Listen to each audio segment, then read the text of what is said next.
Israel es una democracia, un pequeño estado donde florecen los derechos humanos, rodeado por países musulmanes hostiles que amenazan con la destrucción y el holocausto nuclear.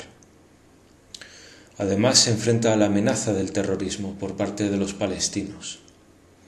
Israel tiene que defenderse y su guerra contra el terrorismo es también nuestra guerra.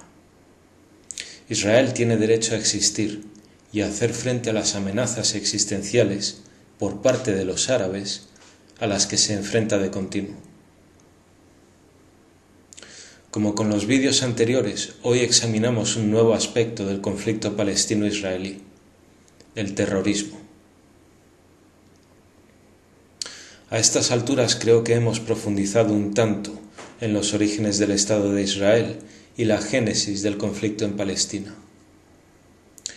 Hemos visto la sangrienta, violenta historia del sionismo y nos hemos referido a las guerras del Estado de Israel, que han incluido tácticas como el terrorismo, la guerra de guerrillas, el ataque contra instalaciones civiles, el uso de escudos humanos y el castigo colectivo. Todo ello constitutivo de crímenes de guerra y crímenes contra la humanidad. Pero en este punto, cuando se señala los crímenes de Israel, suelen aparecer dos argumentos. El primero es la legitimidad del Estado de Israel. Israel tiene derecho a existir. Bien, cualquier país que existe tiene derecho a existir. Pero un primer matiz: Israel tiene derecho a existir dentro de unas fronteras que el conjunto de la comunidad internacional pueda aceptar. Si Israel coloniza la ciudad de Madrid y los madrileños protestamos, ¿de qué serviría que se nos recordase que Israel tiene derecho a existir? Madrid también. Israel tiene derecho a existir, pero no a ocupar militarmente Gaza y Siria, y no tiene derecho a colonizar Cisjordania. En cualquier caso, cabe recordar que nuestro enemigo no es Israel, sino la ideología sionista, que está en los cimientos del Estado. Esta ideología ha dado como resultado un régimen similar al del apartheid en Sudáfrica.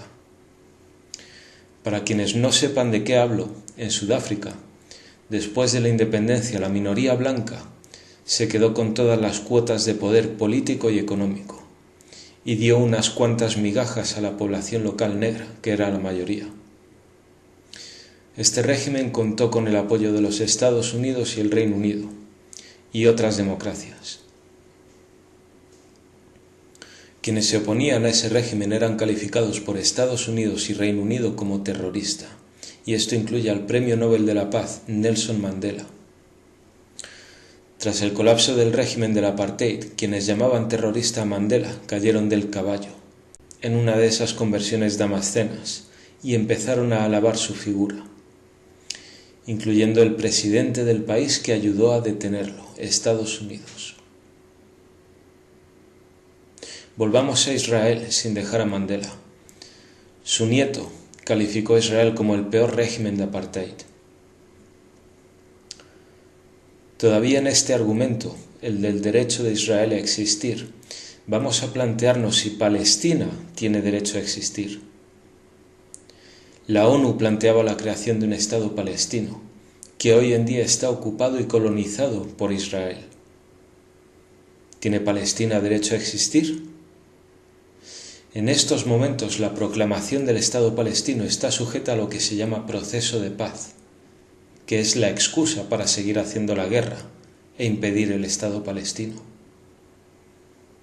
Y mientras se invoca el derecho de Israel a existir, relacionándolo con el Holocausto, los palestinos contemplan la destrucción y el asedio de su país.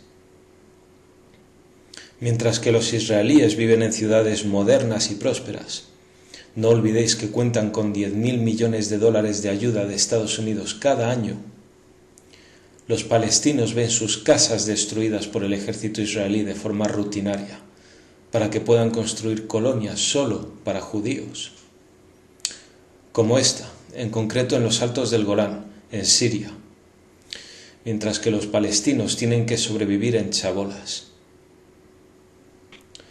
Desde hace años existen movimientos de solidaridad con los palestinos que pretenden evitar la destrucción de casas en territorio palestino, que se hace con el fin de construir colonias para los judíos. Bien, en el año 2003 una de las activistas murió en el intento, al ser atropellada por un bulldozer acorazado del ejército israelí, uno como el que os he enseñado antes. Se trata de Rachel Corrie. Esta es antes de ser atropellada y esta es después. Rachel Corrie fue el nombre que se dio a un barco con ayuda humanitaria que partió rumbo a Gaza. Recordad que la franja estaba sellada a cal y canto por tierra, mar y aire, por Israel y por el sátrapa egipcio Mubarak. Por lo tanto, la población sufría escasez de productos básicos, agravada por la destrucción que había causado Israel durante la guerra. Pues bien, en 2009 voluntarios organizaron una flotilla para llevar ayuda humanitaria a la franja. Uno de los barcos, como digo, llevaba el nombre de Rachel Corrie, pero sufrió robos y sabotajes y al final no pudo llegar a Gaza. El resto de barcos que participó en la flotilla corrió peor suerte. Fueron asaltados en aguas internacionales por el ejército israelí, lo que constituye una violación de la legislación internacional.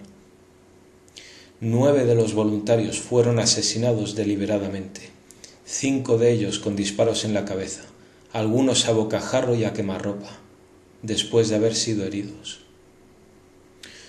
Otros presentaban heridas en la espalda, ejecutados mientras huían. Ejecutados extrajudicialmente, como se demostró en la misión de investigación de la ONU. Asesinados a sangre fría por piratas israelíes.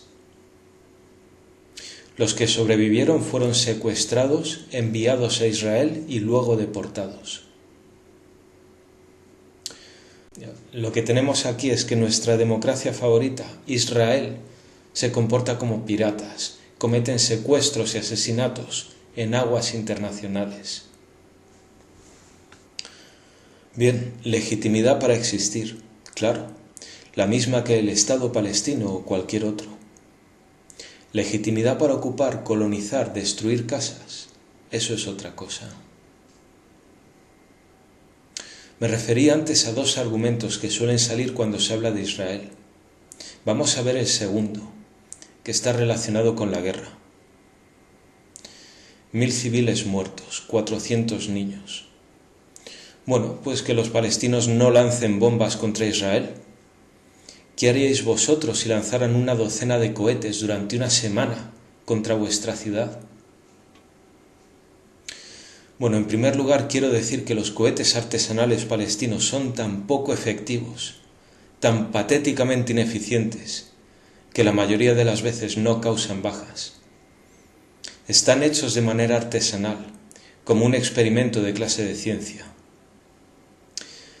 En segundo lugar, ¿qué haríais vosotros si lanzasen bombas contra vuestra ciudad? Bueno, en realidad no hay que irse al terreno de lo hipotético. Podemos estudiar la historia. Es que aquí han caído bombas, pero no durante unas semanas, sino durante unas décadas. El presidente del gobierno de la dictadura, Carrero Blanco, fue asesinado por una bomba de ETA en 1973. Bombas en cuarteles, bombas en centros comerciales, bombas en la calle Preciados.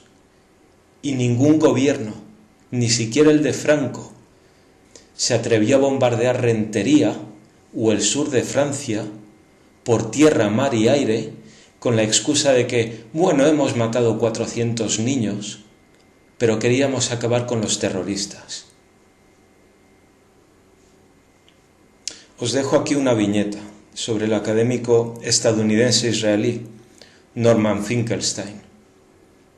Dice lo siguiente: si jamás vuela un autobús como solía hacer en Tel Aviv y luego dice, queríamos destruir el vehículo, no matar a los pasajeros, la gente se reiría.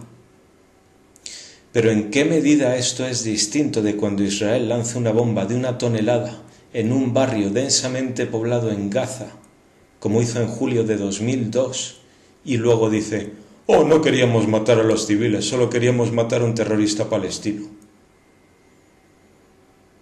Pero este argumento hay mucha gente que sí se lo traga. Ya veis el peso real de ese argumento. Ya veis cómo hace agua al ponerlo frente al espejo. Y más aún, desde el sionismo nos preguntan: ¿qué clase de país toleraría que les lancen bombas durante semanas? Yo os planteo otra pregunta: ¿qué país toleraría una ocupación militar extranjera que dura ya 50 años? ¿Qué país toleraría la colonización de su territorio por parte de un país extranjero? Resulta que Israel puede bombardear, ocupar y colonizar Palestina, contaminar sus aguas, destruir las casas de sus habitantes. Pero cuando los palestinos lanzan un cohete artesanal, entonces es un escándalo intolerable. El escándalo es la doble vara de medir.